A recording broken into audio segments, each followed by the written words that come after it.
장 18장 1절부터 17장 성경 봉독하겠습니다. 그 뒤에 바울은 아테네를 떠나서 고린도로 갔다. 거기서 그는 본도 태생인 아굴라라는 유대 사람을 만났다. 아굴라는 글라우디오 황제가 모든 유대 사람에게 로마를 떠나라는 청령을 내렸기 때문에 얼마 전에 그의 아내 브리스길라와 함께 이탈리아에서 온 사람이다. 바울은 그들을 찾아갔는데 생업이 서로 같으므로 바울은 그들 집에 묵으면서 함께 일을 하였다. 그들의 직업은 천막을 만드는 일이었다. 바울은 안식일마다 회당에서 토론을 벌이고 유대 사람과 그리스 사람을 설득하려 하였다. 실라와 디모데가 마케도니아에서 내려온 뒤로는 바울은 오직 말씀을 전하는 일에만 힘을 쓰고 예수가 그리스도이심을 유대 사람들에게 밝혀 증언하였다. 그러나 유대 사람들이 반대하고 비방함으로 바울은 그의 옷에서 먼지를 털고서 그들에게 말하였다. 여러분이 멸망을 받으면 그것은 오로지 여러분의 책임이지 나의 잘못은 아닙니다. 이제 나는 이방 사람에게로 가겠습니다. 바울은 거기를 떠나서 디디오 유스도라는 사람의 집으로 갔는데 그는 이방 사람으로서 하나님을 공경하는 사람이고 그의 집은 바로 회당 옆에 있었다. 회당장인 그리스도는 그의 온 집안 식구와 함께 주님을 믿는 신자가 되었다. 그리고 고린도 사람 가운데서도 많은 사람이 바울의 말을 듣고서 믿고 침례를 받았다. 그런데 어느 날 밤에 환상 가운데 주님께서 바울에게 말씀하셨다. 무서워하지 말아라. 잠자코 있지 말고 끊임없이 말하여라. 내가 너와 함께 있으니 아무도 너에게 손을 대어 해하지 못할 것이다. 이 도시에는 나의 백성이 많다. 바울은 그들 가운데서 하나님의 말씀을 가르치면서 1년 6개월 동안 머물렀다. 그러나 갈리오가 아가야주 총독으로 있을 때에 유대 사람이 한패가 되어 바울에게 달려들어 그를 재판정으로 끌고 가서 이 사람은 법을 어기면서 하나님을 공경하라고 사람들을 선동하고 있습니다. 하고 말하였다. 바울이 막 입을 열려고 할 때에 갈리오가 유대 사람에게 말하였다. 유대 사람 여러분, 사건이 무슨 범죄나 악행에 관련된 일이면 내가 여러분의 송사를 들어주는 것이 마땅할 것이오. 그러나 문제가 언어와 명칭과 여러분의 율법에 관련된 것이면 여러분이 스스로 알아서 처리하시오. 나는 이런 일에 재판관이 되고 싶지 않소. 그래서 총독은 그들을 재판정에서 몰아냈다. 그들은 회당장 소스데네를 붙들어다가 재판장 앞에서 때렸다. 그러나 갈리오는 이 일에 조금도 참견하지 않았다.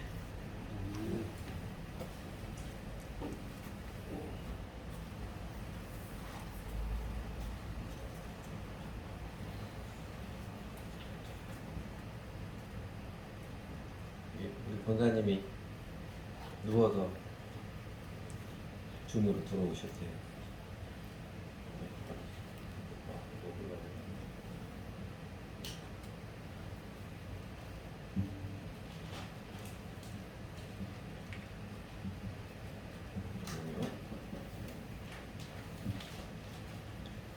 그 바울의 그 2차 전도여행 또 지도처럼 그 드로아에서 마케도니아의 환상을 본 이후로 사모드락의 섬과 네아폴리를 거쳐서 그 항구를 거쳐서 빌립보, 데살로니가, 베레아 그리고 이제 아테네에 머물면서 복음을 전했고 이제 아테네를 떠나서 바로 옆에 있는 고린도를 향했습니다.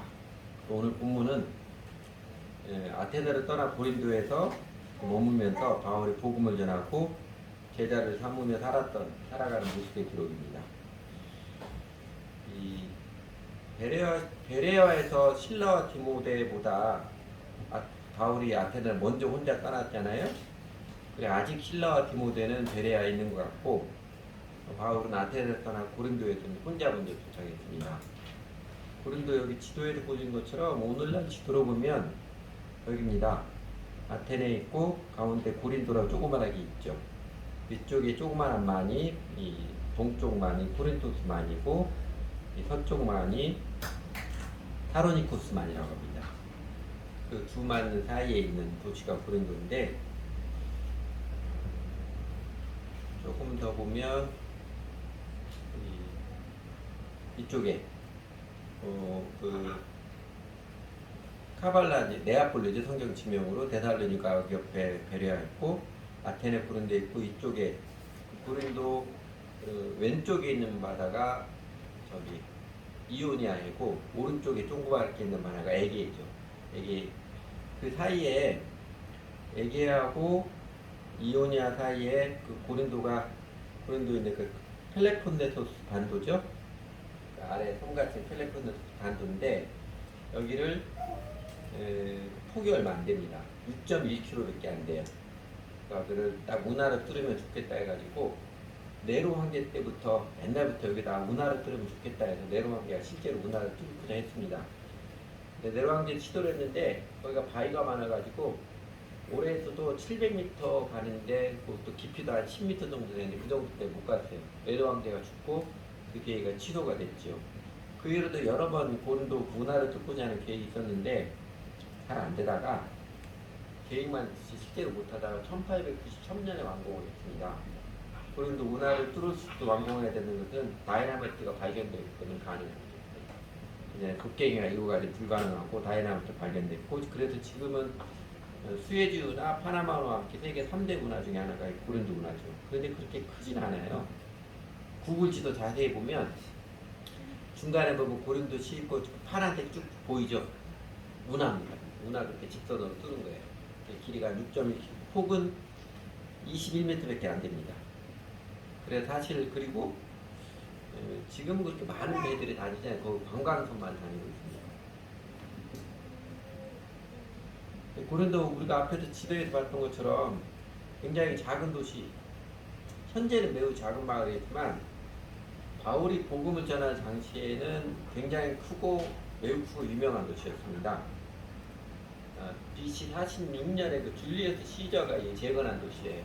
신도시 개발처럼 아름답게 재건한 도시였고 이때 당시 정치적으로 로마가 정복을 해서 모두 다 로마 제국으로 속해 있었지만 문화적으로는 그리스 문화의 영향을 깊이 받잖아요. 그래서 그레코 로만 세계라고 그러죠. 그 그레코는 그리스 로마, 그레코 로만 세계에서 유명한 3대 도시가 있었습니다. 그 3대 도시가 뭐냐면 학문과 교역과 종교 중심지였는데 학문, 지식과 그 지혜의 중심 도시는 지난주에 봤던 아테네고요. 그 다음에 종교의 중심 도시는 또 다음 주에 보게 될 에베소고요. 그리고 고린도는 상업, 무역의 중심 도시로 유명해졌습니다. 그래서 그 당시는 그레코 로만 세계에서 제일 거대한 상업 도시였었고 인구가 많은 때는 75만 명까지 있었다고 합니다. 그리고 이제 세계 유명한 중앙시장이 있었고 보시는 것처럼 앞에 지도를 보면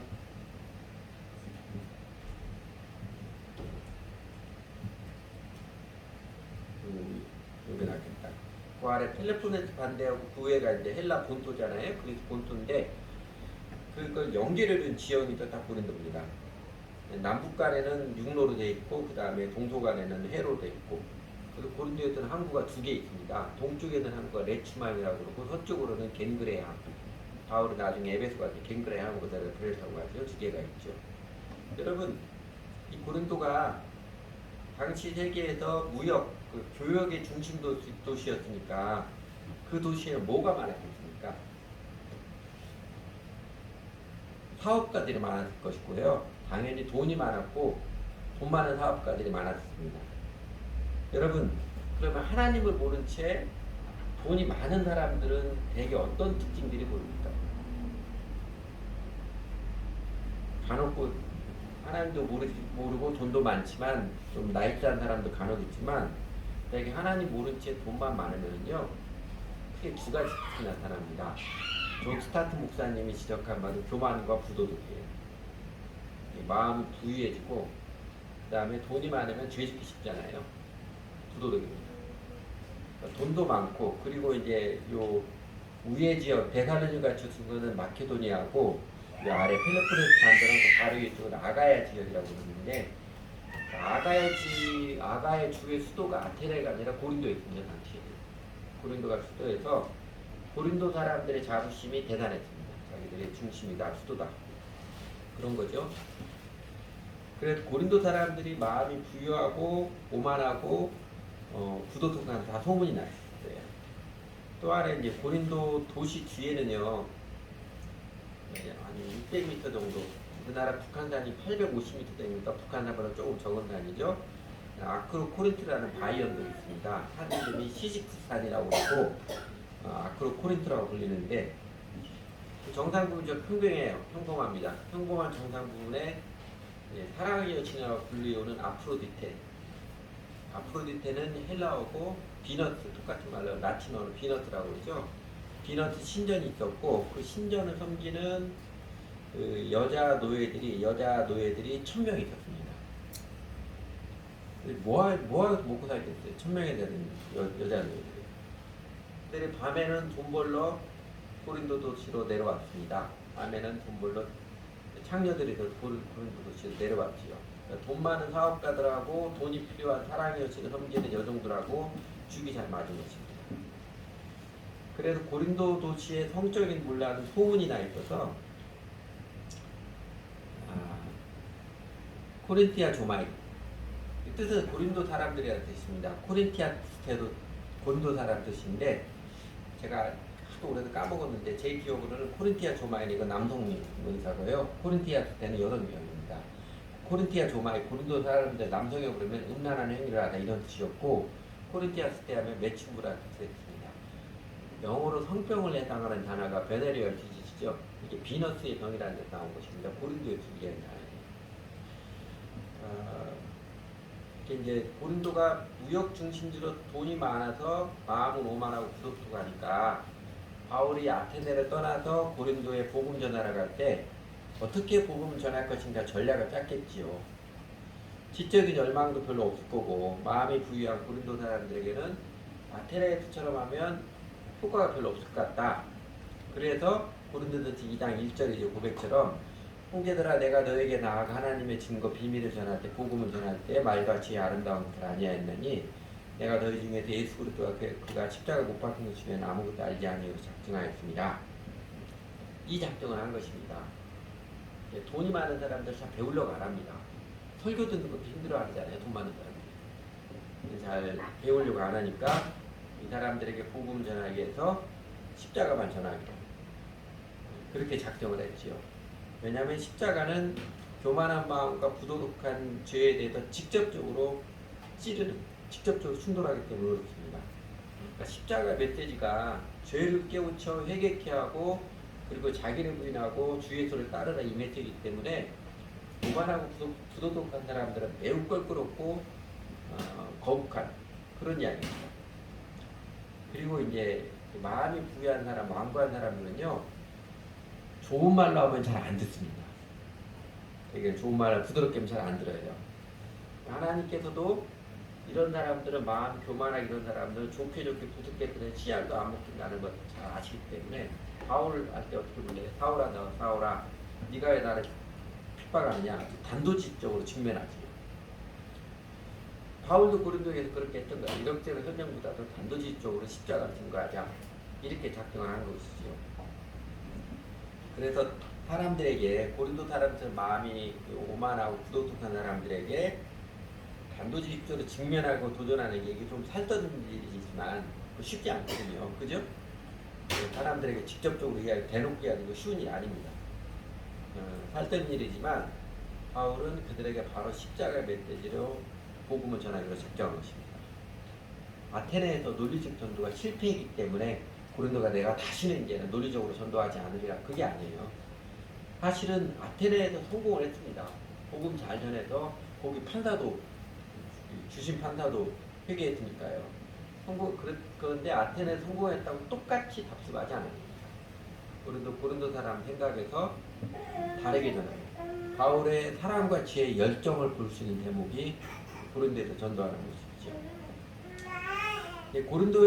고린도에서 바울이 복음을 전하고 제자를 삼는 이제 그 모습의 기록 오늘 본문에서 저희가 주목하고 새기고 싶은 장면 이런 것들입니다.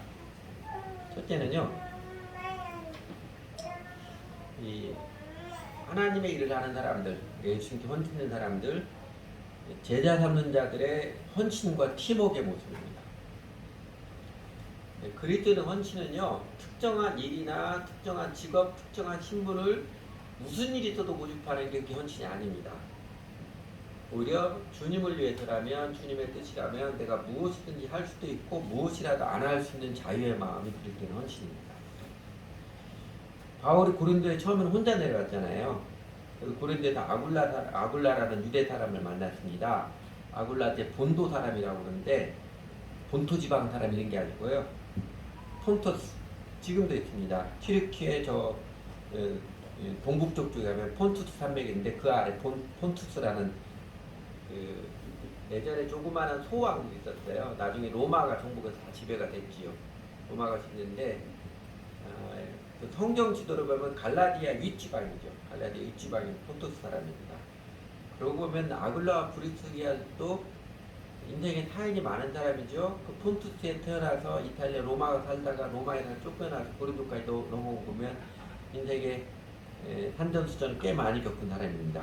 또 어찌어찌해서 브리스가 결혼해서 이탈리아 로마에 살고 있었는데 당시 로마 황제가 글라우디우스 황제가 클라우스 황제인데 AD 47년에서 54년까지 지배됐습니다. 이 글라우디우 황제 이전에가 카리귤라 황제고 그 다음이 네로 황제입니다.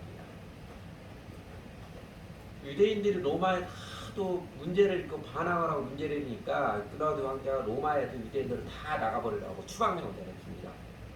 다 나가서 추방을 해서 브리스겔라 아굴라도 그때 로마를 떠나서 고린도에서 정착을 했지요.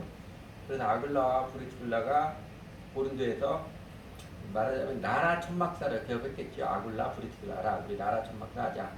나라 천막사를 세우기 위해서 일을 하는데 성경 기록에는 바울이 업이 같다고 직업이 같다고 나와 있는데 사실 바울이 언제 천막 장사를 했었는지 모르겠습니다. 기록이 없습니다.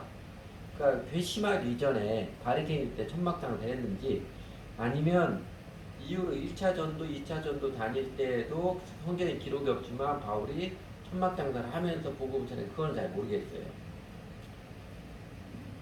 제가 추측하기는 바울이 나라 천막사 알바띠로 간 거 아닌가 싶어요. 알바띠로 가는 게 아닌지 모르겠습니다. 천막 만드는 거 10만 일짜리 그렇게 정교한 5만 것처럼 정교한 기술을 필요로 하는 건 아니잖아요. 훔치고 크지고 해야 되니까. 뭔지 잘 모르겠지만 바울과 브리스겔라 아굴라가 함께 일하게 됐습니다. 바울은 살면서 자연스럽게 어디를 찔러도 복음이 튀어나오는 사람, 예수님의 사랑이 튀어나온 사람이라 자연스럽게 전도하는 사람이었죠. 그래서 자연스럽게 예수가 그리스도이심을 브리스길라 아굴라 부부에게 전했고 그래서 이 부부는 평생 바울의 동지가 되었습니다.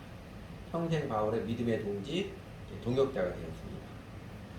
그러니까 주중에는 브리스길라 아굴라 부부와 함께 천막 만드는 일을 하고 그리고 안식일마다 회당에 가서 전에처럼 구약성경을 가지고 회당에 온 유대인들에게 예수가 그리스도 메시아임을 논증하고 토론하고 설득하며 증거를 했습니다. 그렇게 사는 중에 동역자의 신라와 디모데가 저 베레아로부터 내려왔지요. 고린도까지 내려왔습니다. 근데 그때부터는 바울이 일을 하지 않고 주중에 일하지 않고 당연히 신라와 디모데가 일을 해서 생계를 책임지고 바울은 복음 전하는 일만 예수가 그랬다 복음 전하는 일만 일주일 내내 전념하게 됐습니다. 요새 한국 사회 목회 현장이 굉장히 어렵거든요. 그래서 개척하면 100점 100패라고 그럽니다. 특히 저희 교회처럼 한가에서 이렇게 우리는 그래도 임대료는 안 내지만 한가 임대에서 하면 살아남지 못한다고 그래요. 목회 현장이 매우 어려워지니까 생계를 위협받는 목사들이 꽤 많습니다. 우리나라 교회 90% 이하가 주일날 출석하는 교인 인원이 100명 이하라는 거 아세요? 85%가 경제적 미자리 교회입니다. 우리 맨 큰 교회만 보니까 그런가 보다 하는데 대부분의 교회는 되게 작은 교회들입니다. 그래서 이제 목사의 이중직, 목사가 생계가 어려우니까 일을 하면서 알바를 하면서 목회를 하는 것에 대한 논란이 많습니다. 주로 이제 보수 정통을 자부하는 교단들 이중직 금지를 원칙적으로 금지를 하고 있습니다. 그러나 거기 있는 목회자들도 다 하고 있고요. 또 어떤 사람들은 자신도 절대로 해당 직업은 가질 수 없다 그러면 사모님들 고생을 많이 합니다. 사모들이 고생을 많이 하고 요새 이제 진보적이고 좀 약간 중도적인 교단들도 대부분 목사 이중직을 허용하고 또 허용하는 추세가 점점 늘어나고 있습니다. 그래서 가끔 이렇게 논란이 되기도 합니다.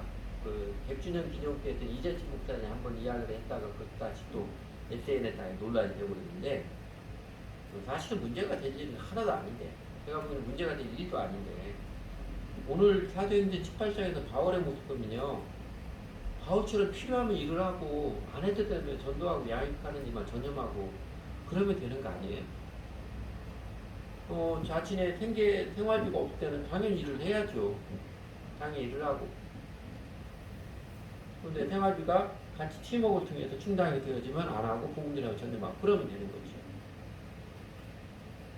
그런데 이제 고고한 척 목사는 세상 일 하면 안 된다. 이건 바리새인적 발상입니다. 또 먹고 살기 위해서 주중에 일을 한다고 일을 해서 피곤해서 실제적으로 목회를 하지 않으면서 그러면서도 목사 타이틀이 무슨 벼슬 있냐 타이틀만 가지고 나는 목사는 애매하고 있는 것도 이건 세속적인 위선입니다. 일을 하든 하지 않든 그리스도인들 예수님 전신된 사람들은 다른 사람들에게 복음을 전하고 이 사람들이 그리스도를 성숙하는 효도로 이 일에 헌신적으로 참여를 해야죠. 그렇게 참여를 해서 바울에게서 실라, 디모데 누가 이렇게 팀워크 사람들에서 함께 책임을 질 만하면 뭐 안 해도 되는 거고요. 안 한다고 바울을 놀겠어요. 놀았겠어요. 그 팀워크 사람이 일하는 것보다 더 열심히 복음 전하고 사람들 세우가 그렇겠죠. 그리고 그렇게 보면 이 바울, 실라, 디모데 누가 이 사람들은 딱 팀워크가 대단하지요. 바울은 함께 있을 때는 일하지 않았습니다. 그러니까 디모데, 실라, 누가 이 사람들 함께 생계를 해서 책임을 졌습니다. 지금처럼 온라인으로 서로 헌금할 수 있는 것도 아니고 안디옥 교회에서 처음 갈 때 어느 정도 헌금을 했겠지요. 헌금을 하고 또 데살로니가 베레아 지나면서 그 사람들 은혜를 받은 사람들이 조금 더 헌금을 하겠지만 그거 가지고 생계를 다 책임질 수는 없는 것이니까 이 사람들은 정말 가족이지요. 우리 대부분 가족이 그러잖아요. 한두 사람에게 이제 가장이 돈을 벌고 나머지 가족들이 그 혜택을 누리고 그렇게 사는 것처럼.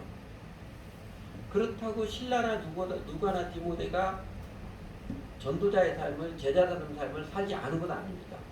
그들은 그냥 열심히 돈만 벌어서 바울 당신이 전도하고 양육하고 그런 거 아니에요. 그들도 참여했습니다. 바울도 일 안 하려고 그런 거 아니에요. 혼자 있을 때는 기꺼이 기쁘게 일을 했습니다. 그래서 결론은요. 그리스도의 헌신은 목사, 선교사, 집사, 장로 등 타이틀에 목매는 거 아닙니다. 그런 타이틀에 목매는 것은요. 유선자들이 하는 일입니다.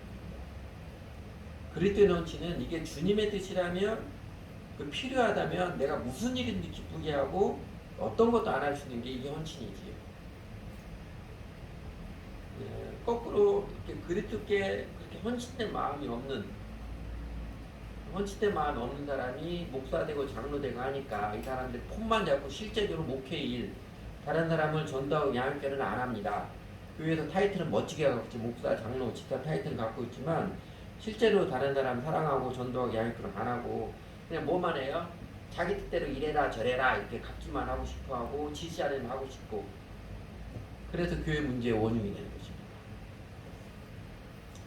예수를 주님으로 믿고 따르는 자는 이 헌신의 정신 바울의 고백처럼 로마서의 바울의 고백처럼 우리가 살아도 주를 위하여 살고 죽어도 주를 위하여 죽는 사람들 주님의 뜻이라면 뭐든 할 수도 있고 어떤 것도 안 할 수도 있는 사람들 진정한 자유의 영혼이죠. 그리고 예수님께 충성된 영혼을 지닌 사람들입니다. 헌신은 경직된 사람이 되는 것이 아닙니다. 경직된 사람은 유선자가 되는 거죠. 다행히 저는 하나님의 은혜를 입어서 저도 몇 번 이렇게 알바를 해보려고 했는데 시도를 했는데 그때만 하나님이 다른 길을 내주셔서 알바는 안 하고 그래도 사람들 전도하고 목회하고 일에 전념할 수 있는 것도 하나님의 선물입니다. 그리고 신라, 누가, 디모데 이 사람들의 사랑의 팀워크가 대단하지요. 지상병력에 함께 충성하기 위해서 바울이 무대 앞에 서는다면 이 나머지 세 사람이 기꺼이 무대에 대해서 열심히 수고하는 모습 헌신이 대단하지요. 물론 바울도 절대로 게으르지 않고 복음을 전하고 제자를 삼는 일에 온 시간을 들여서 온 힘을 들여서 헌신했던 사람입니다. 그런 것처럼 디모데, 실라, 누가도 함께 팀워크해서 복음을 전하고 같이 생계가 어려움 없도록 일하는데 굉장히 헌신적으로 했던 나라. 하나님이라는데 그렇게 많은 사람이 필요한 것 같지는 않습니다. 하나님 나라가 이 땅에 많은 비전을 품고 제일 큰 계명의 정신으로 신앙명령에 충성하는 사람들, 예수님을 주님으로 모시고 정말로 주님의 뜻에 따라 자기 자신을 유연하게 기꺼이 수고를 지는 사람들 몇 사람만 있어도 하나님께서는 그들을 사용하셔서 아주 멋지게 선교 역사를 이루시고 하나님 세상 가운데 하나님 나라의 역사를 이루어 가십니다. 예수님과 12제자 그랬고요. 바울도 전도여행 다니니까 몇 사람이 서너 사람 함께 다니잖아요. 그냥 숫자만 100명 그 일반적인 교회 신학생들이나 교회 목회하는 사람들이 개척하는 사람들은 일단 목표가 100명 교인 목표합니다. 왜냐하면 한국교회 보편제자는 100명 정도 돼야 경제적으로 자립이 되거든요. 한국교회 통계가 오래된 건 한데 교회 통계는 정확하지 않지만 정기적으로 11조하는 사람들의 10%가 안 됩니다. 근데 100명이 되어야 10명 정도 11조하면 10명 중에 11조면 한 사람 목사 한 사람 생기비가 나오는 이런 식에서 100명 목표가 목표입니다. 근데 신앙이 뜨뜻미지근한 사람 이게 예수님을 제대로 믿는지 안 믿는지 모르는 그 100명 모으는 게 주님의 뜻 아닙니다. 주님께 그리고 주님께 헌신해서 서로에게 사랑을 헌신된 사람 서너 명만으로도 하나님께서 권능으로 일하시기 충분합니다.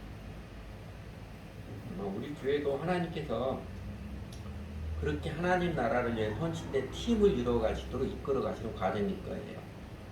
그 다음에 어떻게 사용할지는 아직 보여주지 않았지만 그리고 우리가 흥미진진하게 하나님 인도하시면 기대할 수 있지 않아요? 이렇게까지 교인들 줄여가지고 몇 명 안 남게 하시는데 그러나 그냥 쉽게 말해서 어중이 떼중이 그냥 인간적으로 다 좋은 사람이긴 하지만 많은 사람 모여야 하나님 별로 기대 안 합니다. 왜냐하면 사람 숫자 모아서 사람이 모아서 하나님이 하는 게 아니거든요. 하나님은 하나님이 하시는 거예요. 하나님의 능력의 통로가 될 수 있는 팀워크의 사람이 하나님이 그 사람들을 이끌어 가시는 게 우리에게 인도하시는 뜻이 분명합니다. 두 번째 보자는 것. 고린도에서 복음을 전한 바울과 바울 친 사람들의 모습에서 우리가 주목하고 세계해야 될 영적 원리는요. 영적인 투지, 파이팅 스피릿이죠. 전도자의 투지, 제자 선자의 근설입니다. 이거 주목해 볼 만합니다. 그러면 바울이 실라, 디모데, 누가의 도움을 받아서 이제는 날마다 회당에 가서 예수가 그리스도입니다. 복음 전하는 일에만 전념을 하자. 그리고 유대인들 중에 회심하여서 믿고 침례를 받는 사람도 있었지만 대놓고 반대하고 비난하는 사람도 많이 생겨났지요. 당신은 회당에 좀 그만 좀 나오라. 대놓고 말하는 사람도 있었을 것이고 바울이 회당에 나타났다 눈살을 찌푸리면서 쪼아보고 또 바울이 말하려고 하면 막으려고 하는 사람도 분명히 있었을 것입니다. 결국 어떻게 해요? 바울은 예수가 그리스도에 있으면 안 믿어서 발생하는 책임은 당신들이 져야 합니다. 저는 여러분들에게 복음을 명확히 전했고요. 여러분이 거부하니까 저는 그럼 이방 사람들의 복음을 전하겠습니다. 그렇게 말했지요. 그렇게 말하고서는 멀리 떠나간 것이 아니라 브리스길라 아굴라 지부에서 나와가지고 이제 브리스길라 아굴라 지부는 같이 일하는 시간이 없으니까 나와가지고 그 회당 바로 옆에 살고 있는 디디오 유스도 또는 디도 유스도라고 합니다. 디도서의 수신자인 디도하고 다른 사람입니다. 디디오 유스도 집으로 거처를 옮겼습니다. 회당 바로 옆에 있는 거기로 옮겼어요. 회당에 들어가는 게 좀 어려워지니까 회당장 그리스도보가 예수님 믿긴 했지만 그래도 회당장 그리스도가 독단적으로 다 할 수만은 없었을 거예요. 회당장 그리스도보가 바울의 전도를 주에서 믿은 사람이어서 그리스도보가 협력을 했지만 회당에 들어갈 수 없으니까 어떻게 해요? 회당에 찾아오는 하나님을 경외하는 이방인들 이 사람들이 회당 바로 옆에 있는 디도 유스도 집에 바울에서 그 집으로 다 불러들여가지고 거기서 성경 공부하면 예수님이더라고 예수가 그리스도임을 가르치던 거죠. 그러니까 다수 유대인들의 반대가 심하다고 포기하거나 위축되거나 하지 않고 그렇다고 그 유대인들을 대놓고 싸우지도 않으면서 오히려 더 열심히 복음을 전하는 바울의 모습. 그리고 그에게 협조하는 회당장 그리스도 또 그의 집을 내어주는 개방에서 내어주는 디도 유스도. 이 사람들의 투지가 대단하지요. 여러분 무슨 일이든지 투지 근성 있는 사람들을 통해서 역사는 이루어집니다. 하다못해 사업의 성공도요. 제일 중요한 것은 투지와 근성입니다. 하나님께서도 술에 물 탄 듯 물에 술 탄 듯 정신이 무척주 동물 같은 사람은 사용하시지 않습니다. 하나님께서도 근성 있는 사람들을 좋아하십니다. 영혼이 게으른 사람, 조금만 힘들어도 그냥 이 핑계 저 핑계 저구실대어서 포기하는 사람은요, 하나님께서 어떻게 하실게요? 하나님께서 그걸 더욱 긍휼히 여기셔서 더 힘든 환경으로 몰아가십니다. 마침내 이겨내도록. 자꾸 피하면 더 힘든 환경으로 몰아가요. 그래서 하나님께서 우리 각 사람들에게 이 투지 근성을 키워가셔서 세상을 이기며 살도록 자꾸 어려운 환경들을 심을게 하십니다.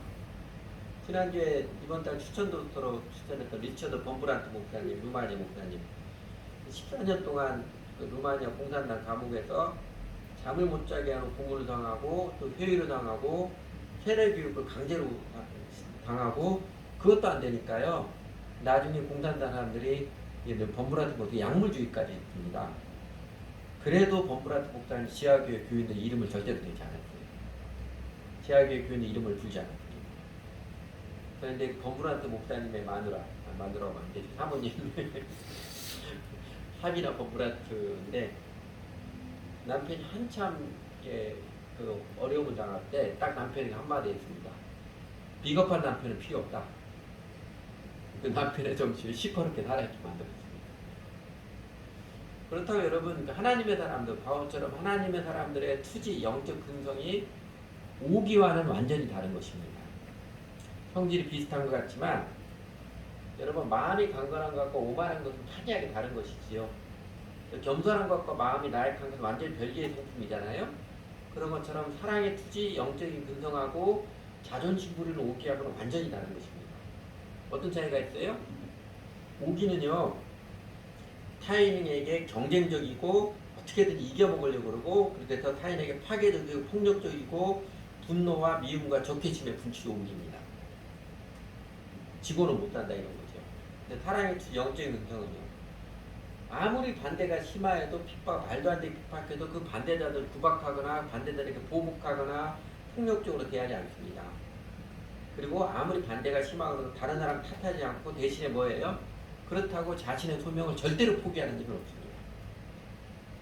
내 길을 막는다고 다른 사람 미워하고 폭력적이고 그러지 않는데 그렇다고 자신의 소명을 포기하지 않고 끝까지 지속하는 끈기가 영적인 근성, 사랑의 투지입니다.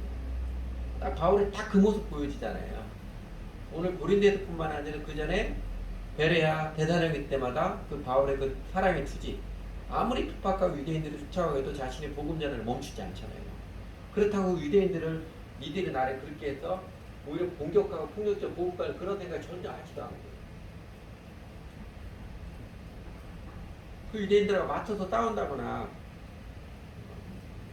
폭력적으로 대하려고 절대로 그러지 않습니다. 그러나 복음을 전하는 자신의 일은 또 절대로 포기하지 않습니다. 그 사랑의 투지, 영적인 근성의 인물 오늘 본문에서 또 한 사람 우리가 볼 수 있지요.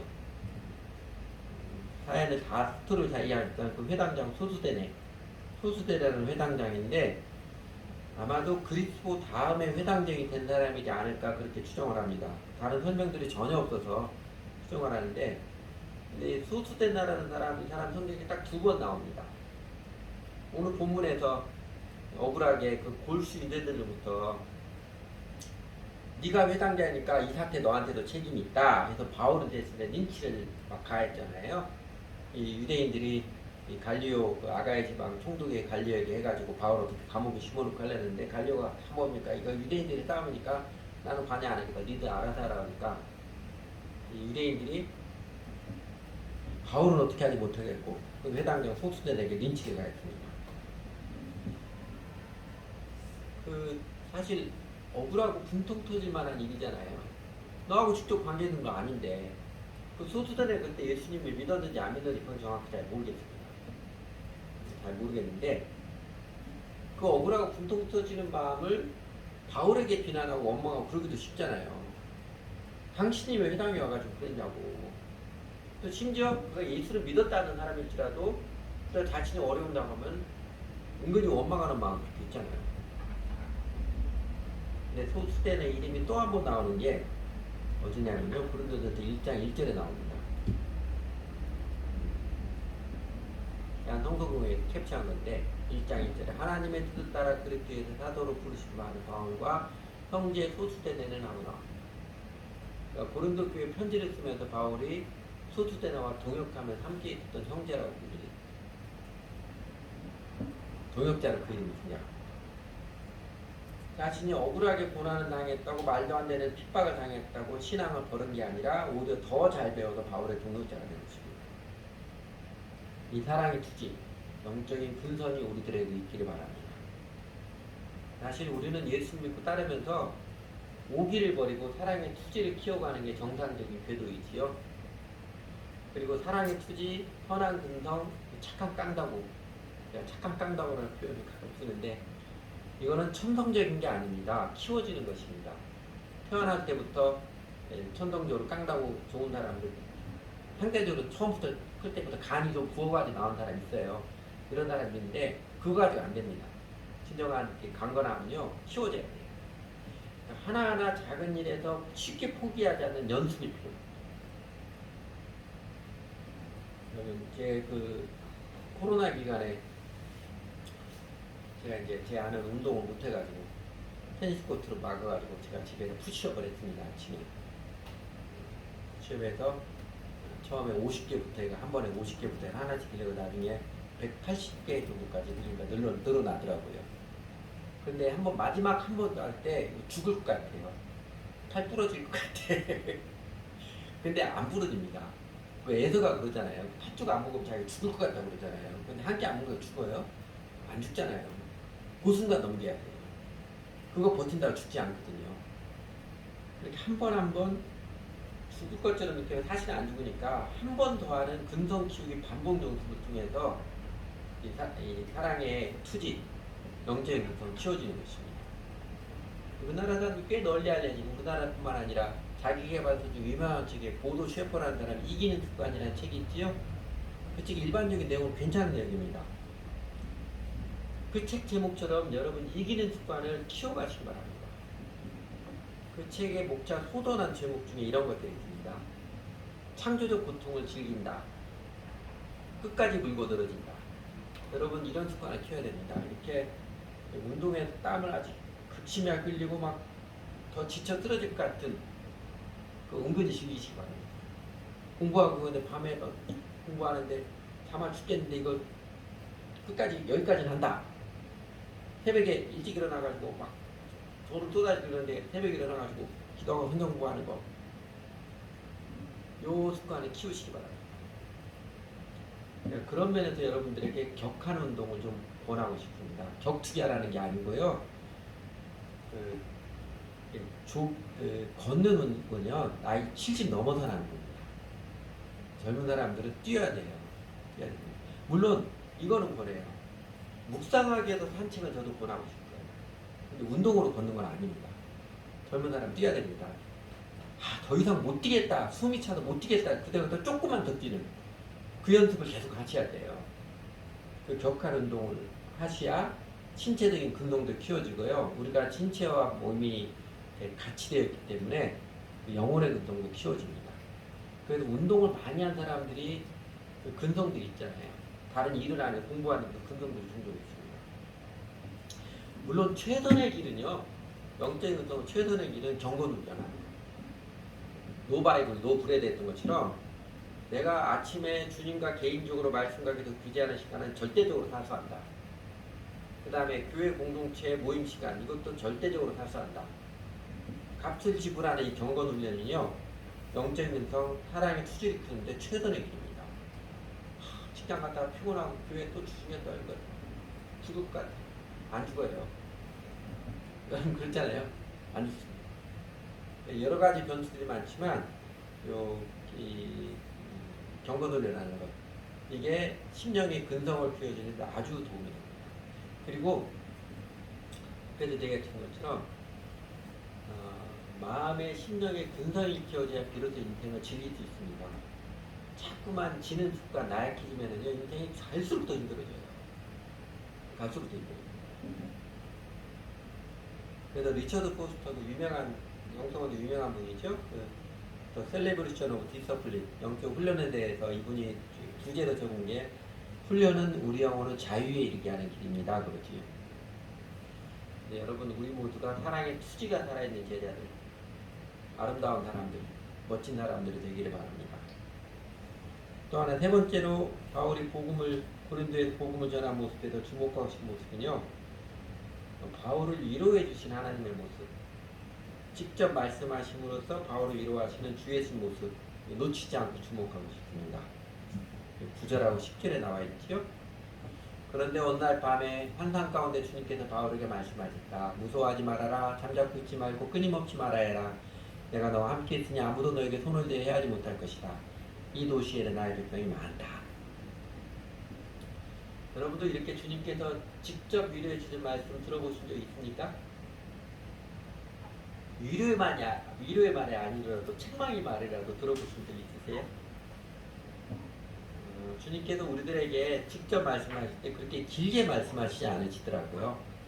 길게 설명하지 않고 딱 한두 마디 하십니다. 그런데 그게 엄청난 힘입니다. 걱정하지 마라. 이 딱 한마디에 온갖 염려가 다 사라지더라고요. 너는 누굴 믿고 사역할래? 이 한마디로 제 마음에 깊이 은근 사람을 의존하는 그 초라한 성경을 다 날려버리시더라고요. 한 방에 날려버리시더라고요. 여러분도 주님께서 이렇게 말씀하시는 거 듣고 싶은가요?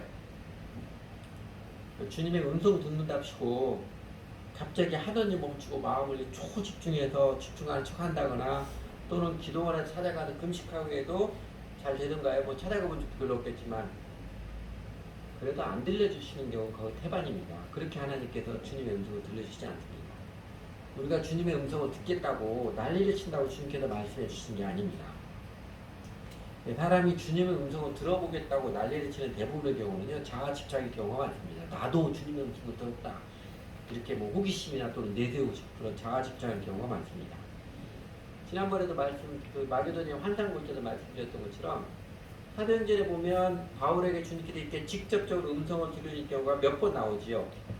근데 그 몇 번 나오는 모두가 다 바울이 주님의 음성을 듣겠다고 해서 주님 들려주세요 말씀해 주세요 그래서 듣는 게 아니었습니다. 다 그냥 하나님께서 말씀해 주셨어요. 열심히 복음을 전하고 제자를 사는 삶을 살아가는 바울에게 하나님께서 느닷없이 나타나서 말씀해 주셨어요.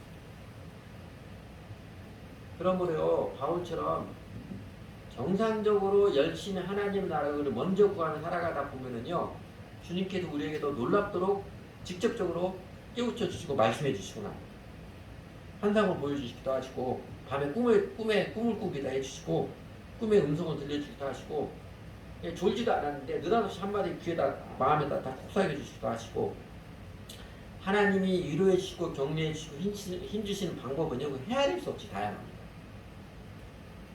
그런데 큰 소리로 말씀해 주시지 않으셔도 딱 한마디 해주셔도 우리 심령은 달라집니다. 근심 걱정하지 않고 용기와 담대함 힘을 얻게 되고 그리고 어느 상황에서도 그 한마디 때문에 하나님 한번 터치된 그 손길 때문에 여유와 품위를 잃지 않고 살아가게 합니다.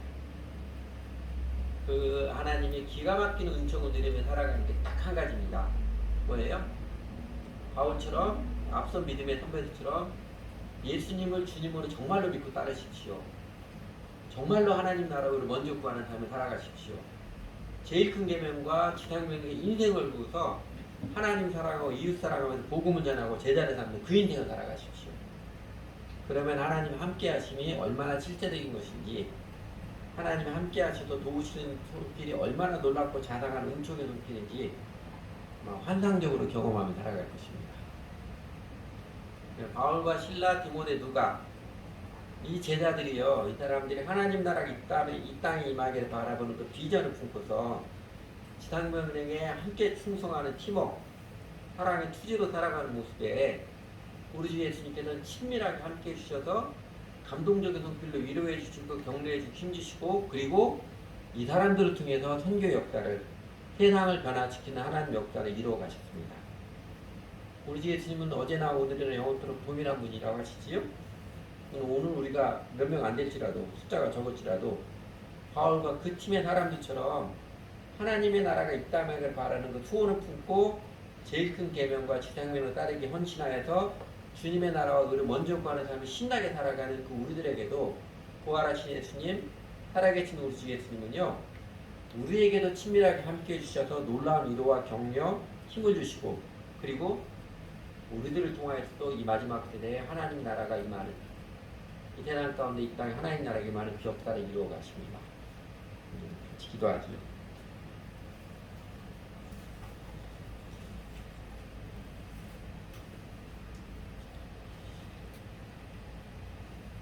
하나님 아버지, 바울과 실라, 디모데, 누가 주 예수님께 헌신된 사람들, 서로에게 사랑으로 동지된 사람들의 모습 중에서 저에게도 예수님 믿고 살아간다는 게 무엇인지, 우리 인생을 영원토록 가치 있게 놀랍도록 신바람 나며 행복하게 사는 게 무엇인지 보여주시고 가르쳐 주셔서 감사를 드립니다. 그 모습들을 보면서 저희가 참 이기적으로 살았던 모습이 후회가 되고 회개케 해주셔서 물론 여전히 이기적인 습관들이 튀어나오기도 하지만 그래도 이제는 하나님 사랑하며 이웃 사랑하며 사는 삶을 추구하는 그 마음의 소원을 주셔서 인생의 비전을 주셔서 감사를 드립니다.